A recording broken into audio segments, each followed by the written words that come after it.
जो हिंदी भाषी क्षेत्र के पत्रकार हैं वो क्या जानेंगे कि बंगाल में कैसी स्थिति है, क्या है, क्या मुद्दे हैं। वो गए हैं, एक दिन 2 दिन रहे इधर उधर, उसके बाद अपना एग्जिट पोल पता नहीं कैसे दे रहे हैं। भारतीय जनता पार्टी अपने 12 वर्षों के हिसाब किताब नहीं देती है। बदलाव किस लिए चाहिए? भारतीय जनता पार्टी जो ये सामंतवादियों की पार्टी है उसके लिए चाहिए?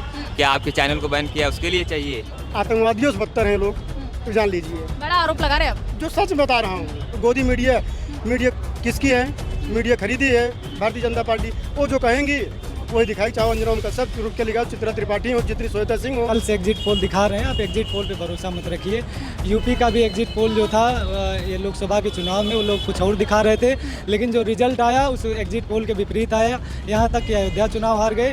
भारतीय जनता पार्टी वह धर्म की राजनीति करना चाहिए, लेकिन बंगाल की जनता है धर्म की राजनीति को नकार के समाजवाद को लाएगी। ये अखिलेश यादव जो कहें वो सही है, दीदी चौथी बार बंगाल के मुख्यमंत्री बनेंगे। अब भारतीय जनता पार्टी को इस देश से नौजवान, गरीब, पिछड़ा, दलित, अल्पसंख्यक उखाड़ कर फेंकने वाला।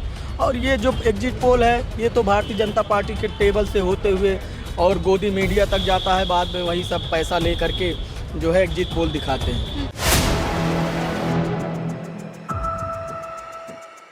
नमस्कार, 4 PM में आप सभी का स्वागत है और मैं हूं आपके साथ आकांक्षा यादव। दोस्तों, पश्चिम बंगाल के मतदान संपन्न हो चुके हैं, दोनों चरणों के मतदान हो चुके हैं और अब 4 मई को नतीजे सामने आएंगे। लेकिन अब जो तमाम तरीके के एग्जिट पोल निकलकर सामने आ रहे हैं उसमें भारतीय जनता पार्टी को बढ़त मिलती हुई देखी जा रही है। कई एग्जिट पोल ऐसे जिसमें टीएमसी को बढ़त मिल रही है, लेकिन क्या हकीकत है, किसकी सरकार बनेगी? यहाँ पर हमारे साथ मौजूद है आम पब्लिक, उनसे हम जानना चाहेंगे कि आखिर क्या लगता है आपको कि बंगाल में इस बार किसकी सरकार बनेगी? क्या 15 साल के बाद फिर से दीदी रिपीट होंगी या फिर भाजपा का कमल खिलेगा?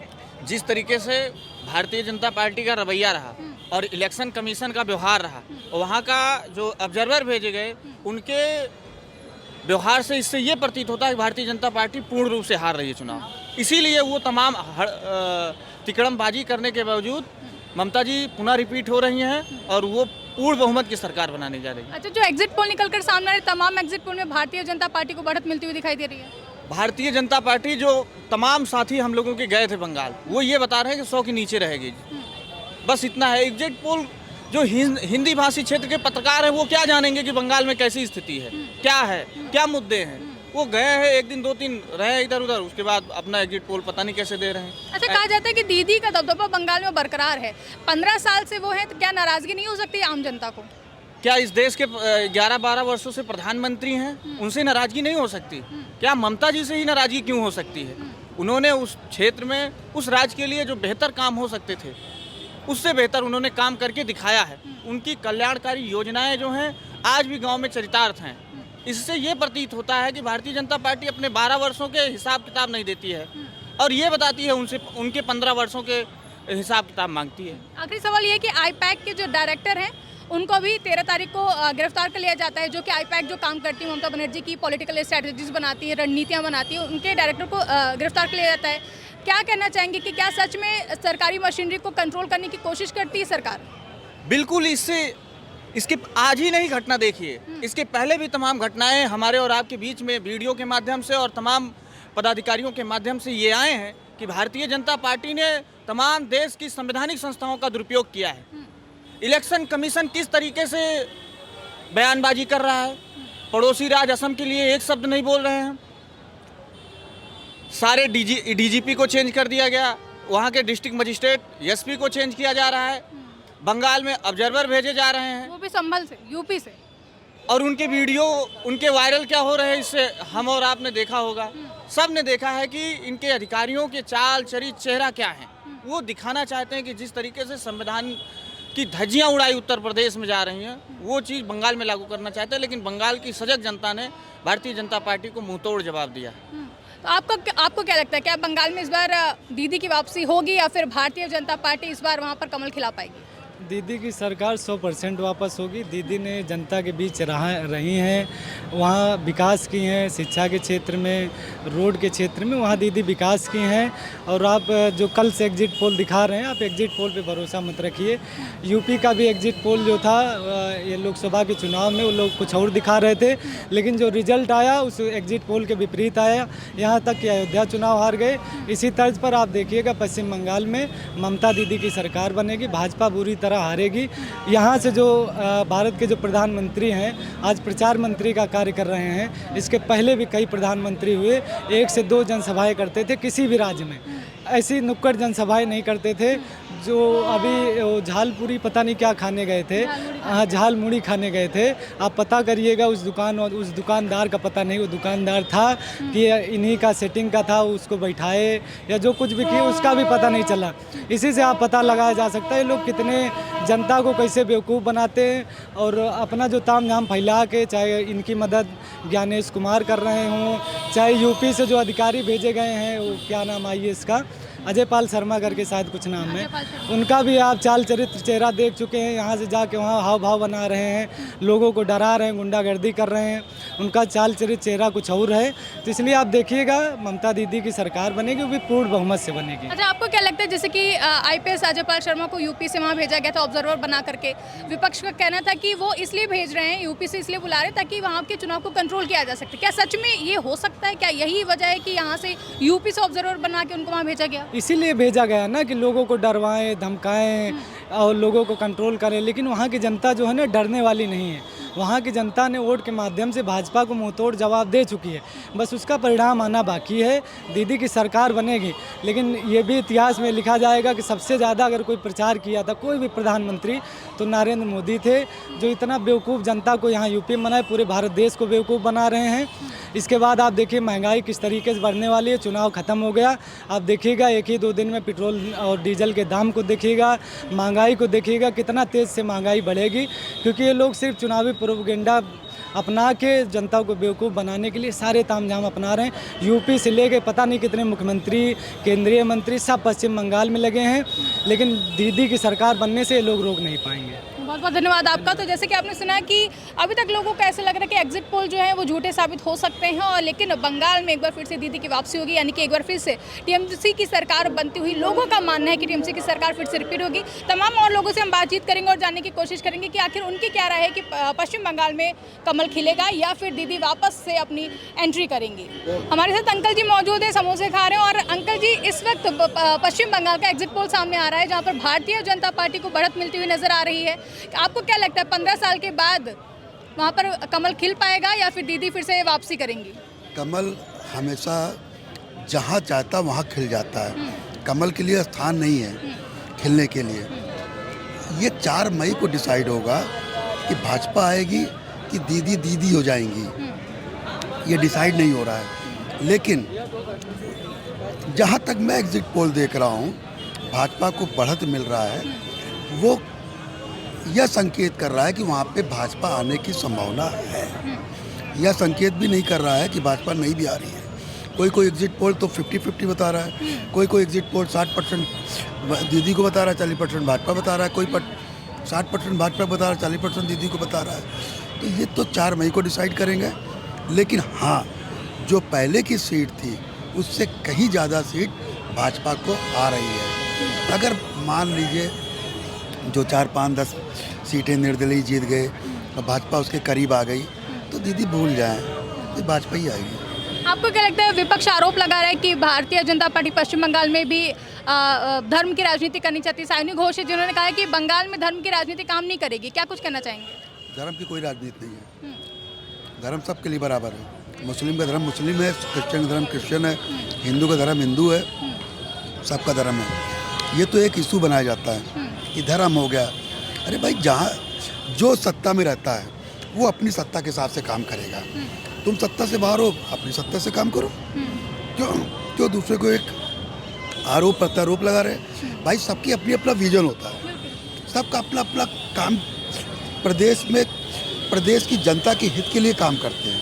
ये थोड़ी है कि पुराने ने जो कर दिया हम नए कर दिया। अरे भाई, कर दिया तो कर दिया, हम नए अपने हिसाब से करेंगे। ऐसा थोड़ी होता है कि जो कह दिया कि वो धर्म पैसा खाने देगा। क्या धर्म कोई कुछ नहीं बोलता है, धर्म की कोई राजनीति होती है। हमारे साथ सुल्तानपुर से MLC अमित यादव जी मौजूद है। आपको क्या लगता है, पश्चिम बंगाल में दीदी वापसी करेंगी या फिर भारतीय जनता पार्टी का कमल खिलेगा?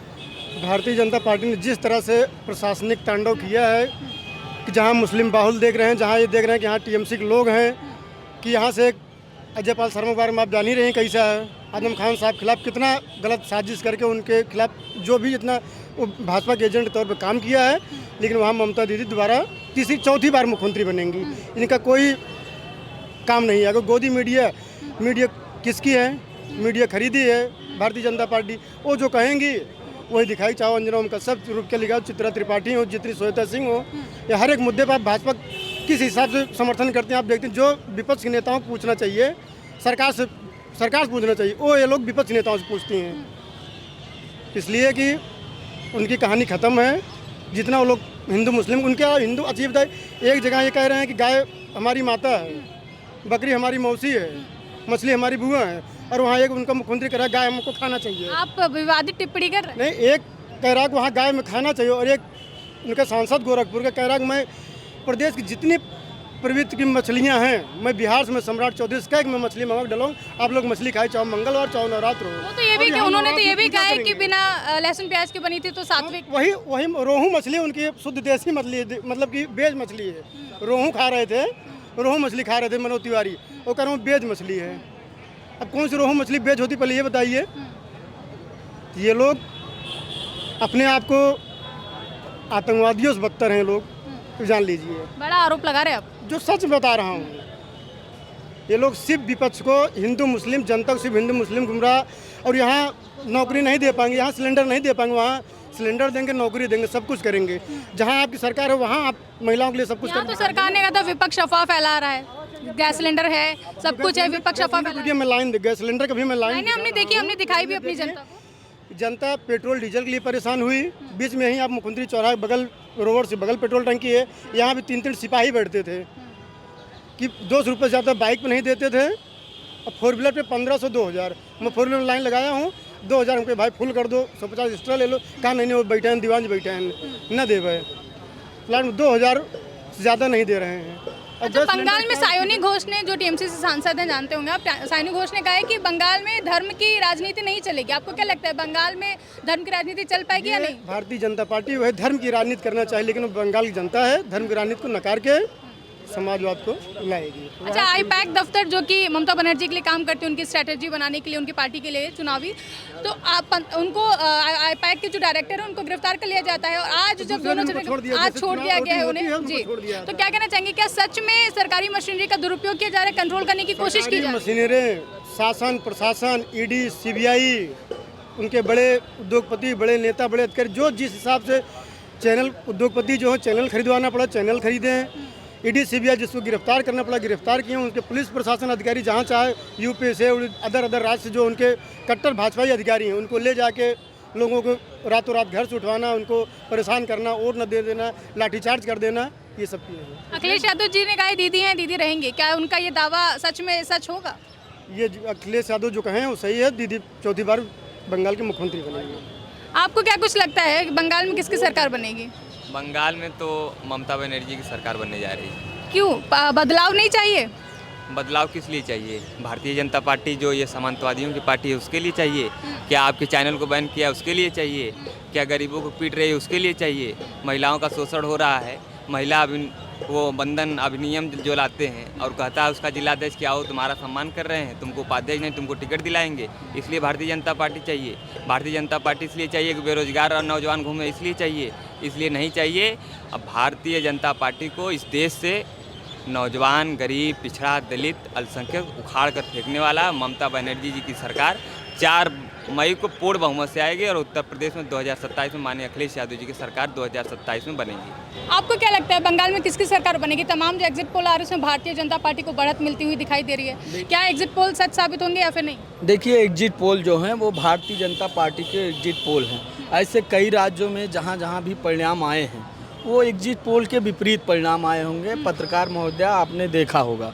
और ये जो एग्जिट पोल है ये तो भारतीय जनता पार्टी के टेबल से होते हुए और गोदी मीडिया तक जाता है, बाद में वही सब पैसा ले करके जो है एग्जिट पोल दिखाते हैं। लेकिन जो सच्चाई है, जो वहाँ की जनता है, वो जनता जो है ममता दीदी के अंदर एक सफ़ेद साड़ी और एक चप्पल में, स्लीपर में चलने वाली महिला जो राज्य के प्रत्येक जनपद का दौरा करती है और सुख दुख में शामिल होती है, विकास की बात करती है, नारी सम्मान की बात करती हैं और प्रदेश को खुशहाली और तरक्की के रास्ते से जोड़ना चाहती हैं।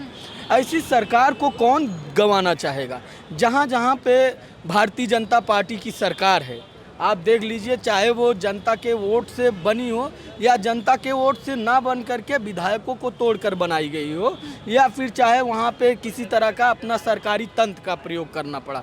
हालांकि बंगाल में चुनाव है, आप पत्रकार महोदया देख रही होंगी कि सारा इनका जो तंत्र है, सरकारी तंत्र जो है वो बंगाल में पहुँच चुका है। वहाँ पे इस तरह की फोर्सें लगाई गई हैं, बल का प्रयोग किया जा रहा है, जहाँ वहाँ पर के किसान लोग जो है भयभीत है, आम आदमी भयभीत है, दुकानदार भयभीत है, नौजवान भयभीत है। हालांकि बंगाल में जो है बड़े बुद्धिमान लोग हैं, वो इन सब चीज़ों को जानते हैं, भारतीय जनता पार्टी की चीज़ों को समझते हैं कि अजय पाल शर्मा जैसे जो है करप्ट अफसर जो भारतीय जनता पार्टी और जो है यहाँ के मुख्यमंत्री और सरकारों के दबाव में काम करते हैं और जो है विरोधियों पर या विपक्ष के नेताओं पर जो है किस तरह की कार्रवाई करते हैं। तो ऐसे आईपीएस ऐसे करप्ट अफसरों को वहाँ पर लगाया गया है चुनाव में धांधली और गड़बड़ी करने के लिए। धांधली और गड़बड़ी के बावजूद वहाँ का मतदाता इतना जागरूक है कि वो ममता दीदी की बात कर रहा है। और उत्तर प्रदेश से तो माननीय अखिलेश यादव जी भी कह रहे हैं कि ममता दीदी जो है पूर्ण बहुमत में सरकार बना रही हैं और प्रदेश को खुशहाली और तरक्की देना चाहती हैं। अच्छा, आपने विधायकों को तोड़ने का जिक्र किया था, अभी आम आदमी पार्टी में यही हुआ है कि 7 सांसद भाजपा में ज्वाइन हो गए हैं। क्या कहना चाहेंगे, जो तोड़ो राजनीति है, जो तोड़ो पॉलिटिक्स है, ऑपरेशन लोटस जिसका नाम देता है विपक्ष, क्या राघव चड्ढा के इस कदम पर आप क्या कुछ कहना चाहेंगे? और जिस तरीके से राघव चड्ढा ने ये स्टेप लिया है, क्या ये सही है? देखिए, राघव चड्ढा जी कई बार जिक्र करते हैं कि मैं देश में जो समस्याएं हैं उन पर बात रखना चाहता हूं, पटल पे मैं जन समस्याओं को रखना चाहता हूं। लेकिन जन समस्या रखते रखते राघव चड्ढा जी स्वयं कब बिक गए, कितना पैसा लेके भारतीय जनता पार्टी में। राघव चड्ढा ने कहा था ऐसी कोई रकम नहीं है जो मुझे खरीद सके, अब क्या वो रकम बन गई है? अब रकम है कि मजबूरी है कि देखिए, राघव चड्ढा जी तो खुद से ज़्यादा अपनी पत्नी पर भी विश्वास करते हैं, कहते हैं कि राजनीति में परिणीति जी का बड़ा योगदान है। हो सकता है कि परिणीति जी के कहने पे डिसीजन लिया हो, नहीं, राजनैतिक व्यक्ति हैं राघव चड्ढा, जहां नफ़ा नुकसान देखते हैं, जहां फ़ायदा बार बार कहते हैं कि मैं अकाउंटेंट था, मैं कैरियर बनाने नहीं आया हूं, मेरा कैरियर पहले से सेट था। तो राजनीति में आप दिहाड़ी मजदूरी करने आए हो? कब मजदूरी कर रहे हो? कब आप दिहाड़ी मजदूरों के साथ आप दिनचर्या गुजार रहे हो? कब 30 दिन उनकी तरह आपने काम कर लिया? कब आपने जो है किसानों के साथ काम कर लिया? क्या अनुभव है आपका राजनीति में? बड़ी बड़ी बात करना और आम आदमी पार्टी को खोखला करना। भारतीय जनता पार्टी के एजेंट के रूप में राघव चड्ढा काम कर रहे थे और भारतीय जनता पार्टी ने पूरी तरह से उनसे खूब जो है मुखबिरी कराई है, पार्टी को तोड़ने के लिए पूरी कमान दी है। और पाठक जी को भी लगाया था, चूँकि पाठक जी संगठन के नेता रहे हैं, तो पाठक जी को और चड्ढा जी को दोनों को मिल करके लगाया कि आम आदमी पार्टी को तोड़िए किस तरह से। और उनका अगला मूवमेंट पंजाब की तरफ है। हालांकि पंजाब के लोग बड़े बुद्धिमान हैं, भारतीय जनता पार्टी के झांसे और इनसे लालच में नहीं आने वाले हैं। वहाँ का किसान तो बहुत ही अन्नदाता है और बहुत जानकार है, बहुत समझ है उनमें। तो इस तरह की इनकी नफरती राजनीति को वो कभी स्वीकार नहीं करेगा पंजाब कि कोई नफरत फैलाने वाला प्रदेश में आए। तो वहाँ पे आम आदमी पार्टी की सरकार है। राघव चड्ढा भारतीय जनता पार्टी के एजेंट थे, आज वो खुल करके भारतीय जनता पार्टी में शामिल हो गए हैं। अब जो भारतीय जनता पार्टी के लोगों में आक्रोश था वो राघव चड्ढा को देखने को मिल रहा है। हालांकि उनके इंस्टाग्राम से लेकर के तमाम सोशल मीडिया फॉलोअर्स कम हो रहे हैं, वो इस बात का सबूत है कि राघव चड्ढा बहुत ही। क्या आपने राघव चड्ढा को अनफॉलो किया? बिल्कुल, हमने राघव चड्ढा को अनफॉलो किया और उसकी वाइफ परिणीति को भी अनफॉलो कर दिया। दोनों। परिणीति को इतना लेकर के क्यों लोग घसीट रहे हैं इस मामले में? देखिए, परिणीति को लेकर के इसलिए घसीट रहे हैं, जब भी कोई बात होती थी राघव चड्ढा हर अपने मामले में परिणीति जी को लाते थे। इस फैसले से लोग ये अनुमान लगा रहे हैं कि परिणीति जी का हो सकता है मन हो कि आप मोदी जी के साथ चलिए। तो जैसे कि आपने सुना है कि लोगों की पश्चिम बंगाल चुनाव को लेकर के मिली जुली राय सुनने को मिली है। कुछ का मानना है कि भारतीय जनता पार्टी को जिस तरीके से एग्जिट पोल में बढ़त मिल रही है, हो सकता है कि भारतीय जनता पार्टी इस बार फिर से वहाँ पर इस बार सरकार बना सके। लेकिन ज़्यादातर लोगों का यही मानना है कि पश्चिम बंगाल में एक बार फिर से ममता दीदी वापसी करेंगे और एक बार फिर से टीएमसी की सरकार बनेगी। फिलहाल जो नतीजे आएंगे 4 तारीख, उसके बाद ही तय होगा कि पश्चिम बंगाल में किसकी सरकार बनेगी। क्या ममता बनर्जी फिर से पश्चिम बंगाल की कमान संभालेंगी या फिर इस बार बंगाल में कमल खिलेगा? आपको क्या कुछ लगता है? कमेंट करके अपनी राय हमें जरूर बताइएगा। ऐसी तमाम बड़ी खबरों के लिए आप देखते रहिए 4 PM न्यूज़ नेटवर्क।